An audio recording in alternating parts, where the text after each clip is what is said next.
সাধারণ মানুষ তাপপ্রবাহের মধ্যে বেলা 2-3টের সময় লাইনে দাঁড়িয়ে আছে হাজার হাজার। দ্বিতীয় দফাতে তৃণমূল কংগ্রেস দাবি করছে যে জেলাগুলিতে ভোট সেগুলো তাদের দুর্ভেদ্য দুর্গ, দাঁত ফুটানো যাবে না, হুঁশিয়ারি দিচ্ছেন। বলছেন প্রথম দফাতে দিয়ে দিয়েছি, দ্বিতীয় দফাতে দুর্মুষ ওদের বলতে হবে, নইলে এজেন্ট বসতে হবে। ওদের ওগুলো বলতে হবে, নইলে এজেন্ট বসতে হবে। ভবানীপুরে এই যে প্রাতঃভ্রমণের মধ্যে দিয়ে প্রচার এটা জনসংখ্যা, আজকে না, আমি হর্টিকালচার গার্ডেনও করে গেছি। ভোটারদের তো দেখুন, ইন্ডিভিজুয়াল ভোটার টাচ করা খুব মুশকিল কোনো প্রার্থীর পক্ষে। 1,60,000 ভোটার আছে, 40,000 বাড়ি। একটু নামো। আমি যতটা সম্ভব পৌঁছানোর চেষ্টা করছি, এবং এখানে যারা আসেন দে আর দ্য ওপিনিয়ন মেকার। এর একজনের সঙ্গে মিট করলে আমি মনে করি 100 ভোটস আমার আসতে পারে। এবং প্রত্যেকটা প্রার্থীর উচিত তার ভোটারদের কাছে পৌঁছানো, আপিল করা। আমি সমস্ত রকম ওই দিয়ে চেষ্টা করছি। আমি মোবাইলে ভয়েস রেকর্ড পাঠাচ্ছি, হোয়াটসঅ্যাপে মেসেজ পাঠাচ্ছি, সব যেভাবেই হোক আমি আমার 80% ভোটারের কাছে আমি পৌঁছানোর চেষ্টা করছি। এটাও তার পার্ট। তবে এখানে মর্নিং ওয়াকারদের ডিস্টার্ব না করে, পতাকা ঝান্ডা ফেস্টুন না নিয়ে, এখানে যেভাবে ভদ্রভাবে শোভাল দিয়ে নমস্কার প্রতি নমস্কার দেওয়া নেওয়া যায়, এই কাজটা আমি করেছি। It's not new. শুভেন্দুদা, ডায়মন্ড হারবারে আইপিএস সহ 5 জনকে সাসপেন্ড করেছে এবং বিভাগীয় তদন্তের নির্দেশ দিয়েছে কমিশন। এবং প্রথম কোনো আইপিএস নির্বাচন চলাকালীন সন্দীপ গড়াই তাকে সাসপেন্ড করল কমিশন। আমি কাল রাতে পেয়েছি, thanks to election commission. Thanks to election commission. শুধু তাই নয়, ডেমোক্রেসি রক্ষা করার ক্ষেত্রে এই এত বড় সিদ্ধান্ত খুব প্রয়োজন ছিল। আচ্ছা, উনি কালকে বলেছেন হাওড়া স্টেশন, দক্ষিণেশ্বর মন্দির, এগুলো সব উনি করেছেন, করতে দেখেছেন। মাথায়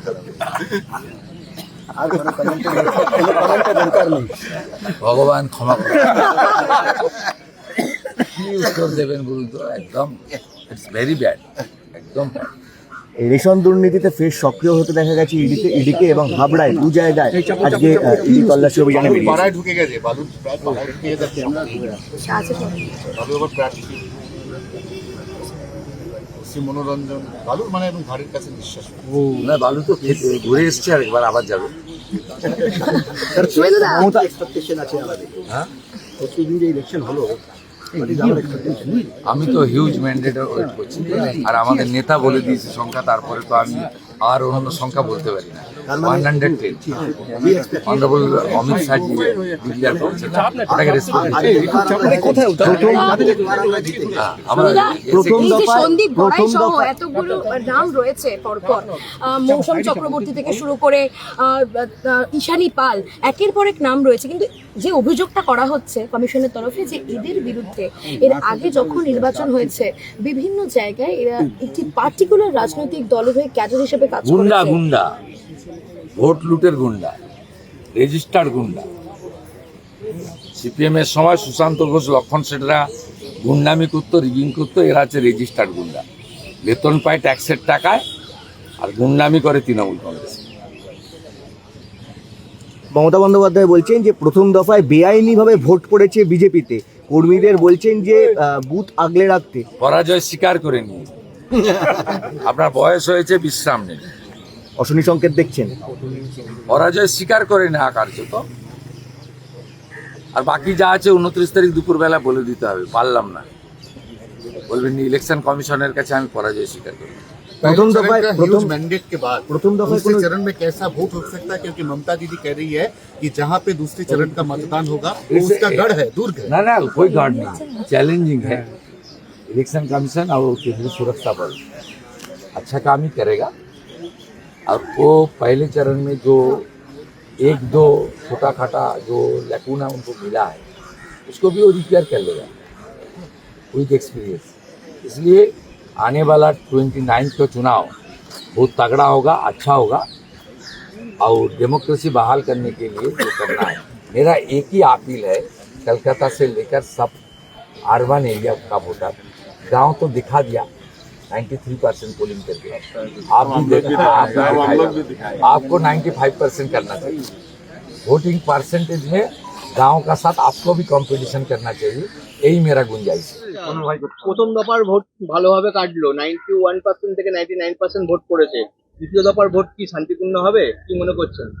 দেখুন, টিএমসি প্রথম দফার ভোটে 2-3 ঘন্টার মধ্যে বুঝে গেছিল তারা হারছে, তাই গন্ডগোল করার চেষ্টা করেছে, কিন্তু খুব একটা কিছু করতে পারেনি।